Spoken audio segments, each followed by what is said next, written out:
ओम शांति। मैं एक आत्मा हूँ, प्रकृति के बीच में निवास करती हूँ। परम पिता परमात्मा की संतान हूँ। अपने कर्मों का पाठ बजाने इस साकारी दुनिया में आई हूँ। मैं अजर अमर अविनाशी हूँ। आँखों द्वारा देखने वाली, मुख द्वारा बोलने वाली, कानों द्वारा सुनने वाली चैतन्य शक्ति हूँ। ये शरीर मेरा एक वस्त्र है जिसे धारण कर मैं आत्मा अपने कर्मों का पाठ बजाती आई हूँ। मैंने अनेक जन्मों में अनेक शरीर धारण कर अपने कर्मों का पाठ बजाया। अब मन बुद्धि के द्वारा साकारी लोक से दूर, सूरज चांद तारागण से भी दूर, आवाज़ की दुनिया से परे शांति धाम जा रही हूँ। मैं शिव बाबा के सानिध्य में स्थित हूँ। अहो, यहाँ पर कितनी शांति ही शांति है, प्रकाश ही प्रकाश है। मैं आत्मा अपने निज स्वरूप में स्थित हूँ। मैं शांत स्वरूप आत्मा हूँ। मैं प्रेम स्वरूप आत्मा हूँ। मैं सुख स्वरूप आत्मा हूँ। मैं आनंद स्वरूप आत्मा हूँ। मैं पवित्र स्वरूप आत्मा हूँ। मैं ज्ञान स्वरूप आत्मा हूँ। मैं शक्ति स्वरूप आत्मा हूँ। बाबा, आप सर्व आत्माओं के कल्याणकारी पिता हो। रूप में बिंदु और गुणों में सिंधु हो। जन्म मरण से न्यारे हो। सुख करता दुख हरता हो। सारे संसार के स्वामी हो। अजर अमर अविनाशी हो। सर्वशक्तिवान हो। शांति के सागर हो। गुणों के भंडार हो।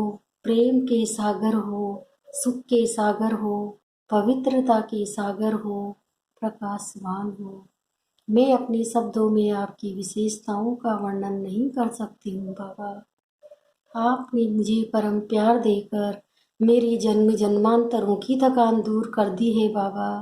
आप मेरे परम हितैषी हो।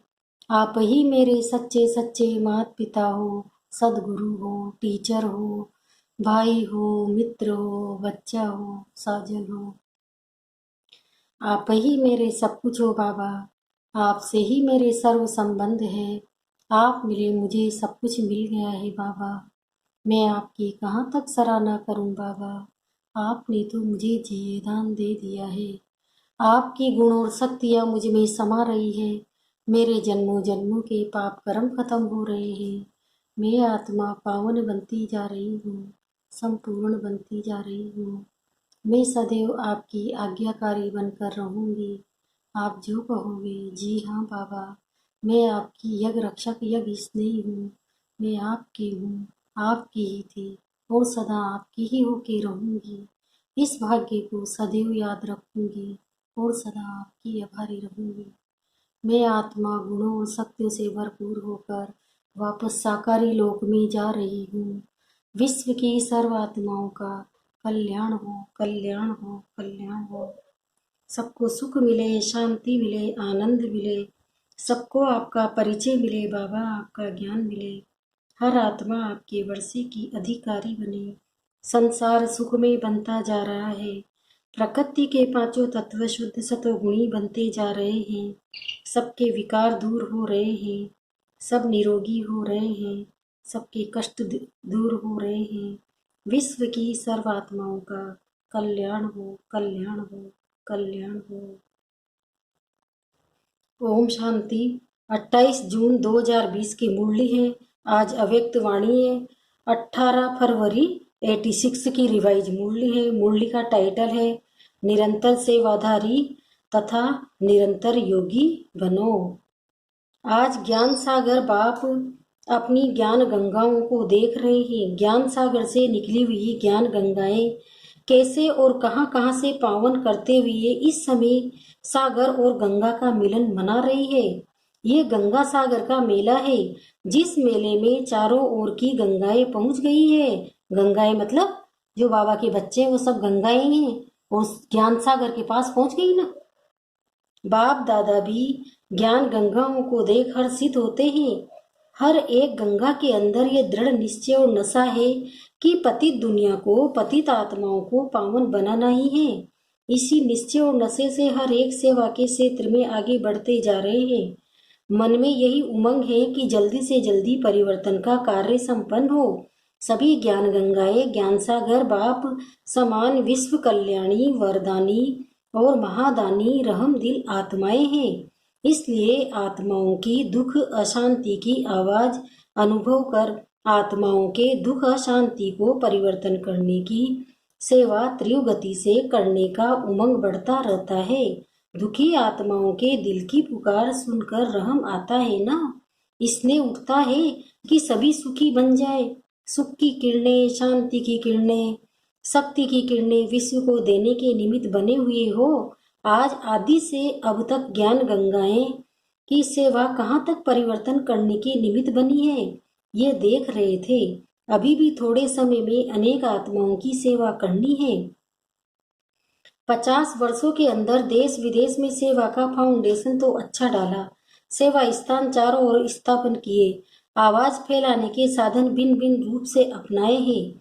ये भी ठीक ही किया है। देश विदेश में बिखरे हुए बच्चों का संगठन भी बना है और बनता रहेगा। अभी और क्या करना है, क्योंकि अभी विधि भी जान गए हो, साधन भी अनेक प्रकार के इकट्ठे करते जा रहे हो और किए भी हैं। स्व उन्नत स्थिति स्व उन्नति उसके प्रति भी अटेंशन दे रहे हैं और दिला रहे हैं। अब बाकी क्या रहा, जैसे आदि में सभी आदि रत्नों ने उमंग उत्साह से तन मन धन समय संबंध दिन रात बाप के हवाले अर्थात बाप के आगे समर्पण किया। जिस समर्पण के उमंग उत्साह के फल स्वरूप सेवा में शक्तिशाली स्थिति का प्रत्यक्ष रूप देखा। जब सेवा का आरंभ किया तो सेवा के आरंभ में और स्थापना के आरंभ में दोनों समय ये विशेषता देखी। आदि में ब्रह्मा बाप को चलते फिरते साधारण देखते थे, वह कृष्ण रूप में देखते थे, साधारण रूप में देखते भी नहीं दिखाई देता था। यह अनुभव है ना, दादा है, ये सोचते थे, चलते फिरते कृष्ण ही अनुभव करते थे, ऐसे किया ना। आदि में ब्रह्मा बाप में ये विशेषता देखी, अनुभव की और सेवा की। आदि में जब भी जहाँ भी गए सबने देवियां ही अनुभव की। देवियां आई है, यही सबके बोल सुनते, यही सभी के मुख से निकलता कि ये अलौकिक व्यक्ति हैं। ऐसे ही अनुभव किया ना। ये देवियों की भावना सभी को आकर्षित कर सेवा की वृद्धि के निमित्त बनी। तो आदि में भी न्यारेपन की विशेषता रही, सेवा की आदि में भी न्यारेपन की देवीपन की विशेषता रही। अभी अंत में वही झलक और फलक प्रत्यक्ष रूप में अनुभव करेंगे, तब प्रत्यक्षता के नगाड़े बजेंगे। अभी रहा हुआ थोड़ा सा समय निरंतर योगी, निरंतर सेवाधारी, निरंतर साक्षात्कार स्वरूप, निरंतर योगी, निरंतर साक्षात बाप, इस विधि से सिद्धि प्राप्त करेंगे। गोल्डन जुबली मनाई अर्थात गोल्डन दुनिया के साक्षात्कार स्वरूप तक पहुँचे। जैसे गोल्डन जुबली मनाने के दृश्य में साक्षात देवियां अनुभव किया। बैठने वालों ने भी, देखने वालों ने भी, चलते फिरते अब यही अनुभव सेवा में कराते रहना। यह है गोल्डन जुबली मनाना। सभी ने गोल्डन जुबली मनाई या देखी, क्या कहेंगे आप? सबकी भी गोल्डन जुबली हुई ना, या कोई भी की सिल्वर हुई, कोई की तांबे की हुई, सभी की गोल्डन जुबली हुई। गोल्डन जुबली मनाना अर्थात निरंतर गोल्डन स्थिति वाला बनना। अभी चलते फिरते इस अनुभव में चलो कि मैं फरिश्ता सो देवता हूँ। दूसरों को भी आपके इस समर्थ स्मृति से आपका फरिश्ता रूप व देवी देवता रूप भी दिखाई देगा। गोल्डन जुबली मनाई अर्थात अभी समय को, संकल्प को सेवा में अर्पण करो। अभी ये समर्पण समारोह मनाओ। स्व की छोटी छोटी बातों के पीछे, तन के पीछे, मन के पीछे, साधनों के पीछे, संबंध निभाने के पीछे समय और संकल्प नहीं लगाओ। सेवा में लगाना अर्थात स्व उन्नति की गिफ्ट स्वतः ही प्राप्त होना। अभी अपने प्रति समय लगाने का समय परिवर्तन करो। श्वास जैसे भक्त लोग श्वास श्वास में नाम जपने का प्रयत्न करते हैं, ऐसे श्वास श्वास सेवा की लगन हो, सेवा में मगन हो। विधाता बनो, वरदाता बनो, निरंतर महादानी बनो। 4 घंटे के 6 घंटे के सेवाधारी नहीं, अभी विश्व कल्याणकारी स्टेज पर हो। हर घड़ी विश्व कल्याण प्रति समर्पित करो। विश्व कल्याण में स्व कल्याण स्वतः ही समाया हुआ है। जब संकल्प और सेकंड सेवा में बिजी रहेंगे, फुर्सत नहीं होगी। माया को भी आपके पास आने की फुर्सत नहीं होगी। समस्याएं समाधान के रूप में परिवर्तन हो जाएगी। समाधान स्वरूप श्रेष्ठ आत्माओं के पास समस्या आने की हिम्मत नहीं रख सकती। जैसे शुरू में सेवा में देखा, देवी रूप शक्ति रूप के कारण आए हुए पतित दृष्टि वाले भी परिवर्तित व पावन बनने के जिज्ञासु बन जाते। जैसे पतित परिवर्तन हो आपके सामने आए, ऐसी समस्या आपके सामने आते समाधान के रूप में परिवर्तन हो जाए। अभी अपने संस्कार परिवर्तन में समय नहीं लगाओ। विश्व कल्याण की श्रेष्ठ भावना से, श्रेष्ठ कामना से संस्कार इमर्ज करो। इस श्रेष्ठ संस्कार परिवर्तन में समय नहीं गवाओ। इस श्रेष्ठ संस्कार के हद के संस्कार स्वतः ही समाप्त हो जाएंगे। अब युद्ध में समय नहीं गवाओ। विजयपन के संस्कार इमर्ज करो।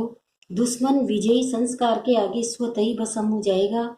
इसलिए कहा, तन मन धन निरंतर सेवा में समर्पित करो। चाहे मनसा करो, चाहे वाचा करो, चाहे कर्मणा करो, लेकिन सेवा के सिवाय और कोई समस्याओं में नहीं चलो। दान दो, वरदान दो, तो स्व का ग्रहण स्वतः ही समाप्त हो जाएगा। अविनाशी लंगर लगाओ, क्योंकि समय कम है और सेवा आत्माओं की, वायुमंडल की, प्रकृति की, भूत प्रेत आत्माओं की सबकी करनी है। उन भटकती हुई आत्माओं को भी ठिकाना देना है। मुक्ति धाम में तो भेजेंगे ना, उन्हों को घर तो देंगे ना। तो अभी कितनी सेवा करनी है, कितनी संख्या है आत्माओं की। हर आत्माओं को मुक्ति व जीवन मुक्ति देनी है। सब कुछ सेवा में लगाओ तो श्रेष्ठ मेवा खूब खाओ। मेहनत व मेवा नहीं खाओ, सेवा का मेवा मेहनत से छुड़ाने वाला है। बाप दादा ने रिजल्ट में देखा, बहुत करके जो पुरुषार्थ में अपने प्रति संस्कार परिवर्तन के प्रति समय देते हैं, चाहे 50 वर्ष के हो गए हैं, चाहे 1 मास का हुआ है, लेकिन आदि से अब तक परिवर्तन करने का संस्कार मूल रूप में वही होता है, एक ही होता है। और वही मूल संस्कार भिन्न भिन्न रूप में समस्या बनकर आता है। मानव दृष्टांत के रूप में किसी का बुद्धि के अभिमान का संस्कार है, किसी का घृणा भाव का संस्कार है, वह किसी का दिल शिकस्त होने का संस्कार है। संस्कार वही आदि से अब तक भिन्न भिन्न समय पर इमर्ज होता रहता है, चाहे 50 वर्ष लगा है, चाहे 1 वर्ष लगा है। इस कारण उस मूल संस्कार को जो समय प्रति समय भिन्न भिन्न रूप में समस्या बनकर के आता है, उसमें समय भी बहुत लगाया है, शक्ति भी बहुत लगाई है। अब शक्तिशाली संस्कार दाता विधाता वरदाता का इमर्ज करो, तो ये महासंस्कार कमजोर संस्कार को स्वतः ही समाप्त कर देगा। अभी संस्कार को मारने में समय नहीं लगाओ, लेकिन सेवा के फल से, फल की शक्ति से स्वतः ही मर जाएगा। जैसे अनुभव भी है कि अच्छी स्थिति से जब सेवा में बिजी रहते हो, तो सेवा की खुशी से उस समय तक समस्याएं स्वतः ही दब जाती है, क्योंकि समस्याओं को सोचने की फुर्सत ही नहीं। हर सेकंड, हर संकल्प सेवा में बिजी रहेंगे तो समस्याओं का लंगर उठ जाएगा, किनारा हो जाएगा। आप औरों को रास्ता दिखाने के, बाप का खजाना देने के निमित्त सहारा बनो, तो कमजोरियों का किनारा स्वतः ही हो जाएगा। समझा? अभी क्या करना है? अभी बेहद का सोचो, बेहद के कार्यों को सोचो। चाहे दृष्टि से दो, चाहे वृत्ति से दो, चाहे वाणी से दो, चाहे संग से दो, चाहे वाइब्रेशन से दो, लेकिन देना ही है। वैसे भी भक्ति में यह नियम होता है, कोई भी वस्तु की कमी होती है तो कहते हैं दान करो। दान करने से देना लेना हो जाता है। समझा? गोल्डन जुबली क्या है? सिर्फ मना लिया या नहीं सोचो। सेवा के 50 वर्ष पूरे हुए, अभी नया मोड़ लो। छोटा बड़ा, 1 दिन का व 50 वर्ष का सब समाधान स्वरूप बनो। समझा क्या करना है? वैसे भी 50 वर्ष के बाद जीवन परिवर्तन होता है। गोल्डन जुबली अर्थात परिवर्तन जुबली, संपन्न बनने की जुबली। अच्छा, सदा विश्व कल्याणकारी समर्थ रहने वाले, सदा वरदानी महादानी स्थिति में स्थित रहने वाले, सदा स्व की समस्याओं को औरोपति समाधान स्वरूप बन सहज समाप्त करने वाले, हर समय हर संकल्प को सेवा में समर्पण करने वाले, ऐसे रियल गोल्ड विशेष आत्माओं को, बाप समान श्रेष्ठ आत्माओं को बाप दादा का याद प्यार और नमस्ते। हम बच्चों का भी बाप दादा को याद प्यार और नमस्ते नमस्ते नमस्ते। गोल्डन जुबली के आदि रत्नों से बाप दादा की मुलाकात। ये विशेष खुशी सदा रहती है कि आदि से हम आत्माओं का साथ रहने का और साथी बनने का दोनों ही विशेष पार्ट है। साथ भी रहे और फिर जहाँ तक जीना है वहां तक स्थिति में भी बाप समान साथी बन रहना है।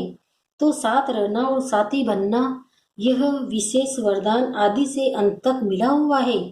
इसने से जन्म हुआ, ज्ञान तो पहले नहीं था ना, इसने से ही पैदा हुई। जिस इसने से जन्म हुआ वही इसने सभी को देने के लिए विशेष निमित्त हो। जो भी सामने आए विशेष आप सबसे बाप के स्नेह का अनुभव करे। आप में बाप का चित्र, आपकी चलन में बाप का चरित्र दिखाई दे।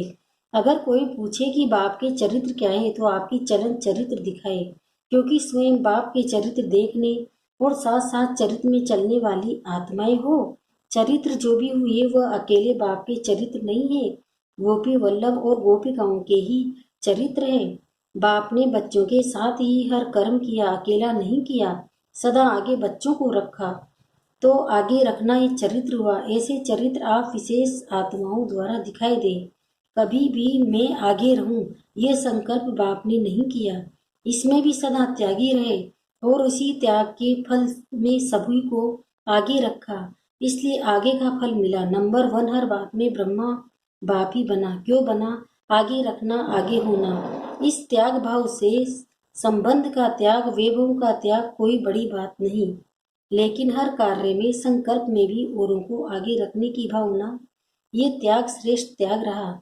इसको कहा जाता है स्वयं के भान को मिटा देना, मैंपन को मिटा देना। तो डायरेक्ट पालना लेने वालों में विशेष शक्तियां हैं। डायरेक्ट पालना की शक्तियां कम नहीं है, वही पालना अभी औरों की पालना में प्रत्यक्ष करते चलो। वैसे विशेष तो हो ही, अनेक मतों में विशेष हो। आदि से बाप के साथ पाठ बजाना ये कोई कम विशेषता नहीं है। विशेषताएं तो बहुत है, लेकिन अभी आप विशेष आत्माओं को दान भी विशेष करना। ज्ञान दान तो सब करते हैं, लेकिन आपको अपनी विशेषताओं का दान करना है। बाप की विशेषताएं सो आपकी विशेषताएं, तो उन विशेषताओं का दान करो। जो विशेषताओं के महादानी वो सदा की महान रहते हैं, चाहे पूज्य बन में चाहे पुजारीपन में, सारा कल्प महान रहते हैं। जैसे ब्रह्मा बाप को देखा, अंत में भी कलयुगी दुनिया के हिसाब में भी महान रहा ना। तो आदि से अंत तक ऐसा महादानी महान रहता है। अच्छा, आपको देखकर सब खुश हुए तो खुशी बांटी ना। बहुत अच्छा मनाया, सबको खुश किया और खुश हुए। बाप दादा विशेष आत्माओं के विशेष कार्य पर हर्षित होते हैं। स्नेह की माला तो तैयार है ना, पुरुषार्थ की माला, संपूर्ण होने की माला, वो तो समय प्रति समय प्रत्यक्ष हो रही है। जितना जो फरिश्ता संपूर्ण अनुभव होता है वो समझो मणका माला में पिरोता जाता है, तो वह समय प्रति समय प्रत्यक्ष होते रहते हैं। लेकिन स्नेह की माला तो पक्की है ना। स्नेह की माला तो मोती सदा ही अमर है, अविनाशी है। स्नेह में तो सभी पास मार्क्स लेने वाले हैं। बाकी समाधान स्वरूप की माला तैयार होनी है, संपूर्ण अर्थात समाधान स्वरूप। जैसे ब्रह्मा बाप को देखा, समस्या ले जाने वाला भी समस्या भूल जाता था। क्या लेकर आया और क्या लेकर के गया, ये अनुभव किया ना। समस्या की बातें बोलने की हिम्मत नहीं रही, क्योंकि संपूर्ण स्थिति के आगे समस्या जैसे कि बचपन का खेल अनुभव करते थे, इसलिए समाप्त हो जाती थी। इसको कहते हैं समाधान स्वरूप। एक एक समाधान स्वरूप हो जाए तो समस्याएं कहाँ जाएंगी। आधा कल्प के लिए विदाई समारोह हो जाएगा। अभी तो विश्व की समस्याओं का समाधान ही परिवर्तन है। तो क्या गोल्डन जुबली मनाई, मोल्ड होने की जुबली मनाई। जो मोल्ड होता है वह जिस भी रूप में लाना चाहो उस रूप में आ सकता है। मोल्ड होना अर्थात स्वरूप का प्यारा होना। सबकी नजर फिर भी निमित्त बनने वालों पर ही रहती है। अच्छा वरदान है, श्रेष्ठता के आधार पर समीपता द्वारा कल्प की श्रेष्ठ प्रारब्ध बनाने वाले विशेष पाठधारी भव। अब इसका विस्तार बता रहे बाबा। इस मर्जीवा जीवन में श्रेष्ठता का आधार 2 बातें हैं। पहला है सदा परोपकारी रहना, दूसरा बाल ब्रह्मचारी रहना।